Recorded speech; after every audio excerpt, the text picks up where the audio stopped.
Hey everyone, it's Stacy from It's the Product Gal, and I'm so excited to be talking about Glow Recipes Watermelon Glow Niacinamide Sunscreen with SPF 50. I'm loving this sunscreen because it not only protects and hydrates the skin, but it also evens out your skin tone and really gives you that dewy glow from the inside out. There are so many benefits and powerful ingredients in this sunscreen. It deeply hydrates and moisturizes the skin with hyaluronic acid and watermelon extract to leave you with that long-lasting dewy glow throughout the day. Glow Recipes Watermelon Glow Niacinamide Sunscreen is easily blendable and smooth on your skin, and it leaves you with an immediate glow throughout the day. This is definitely a sunscreen you're going to want to wear.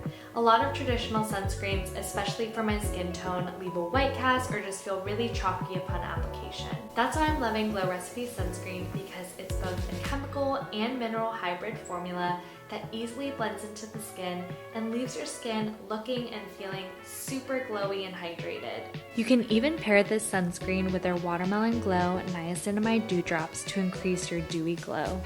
If you're looking for a sunscreen that gives your skin everything that it needs, make sure to shop their Watermelon Glow Niacinamide Sunscreen at Sephora.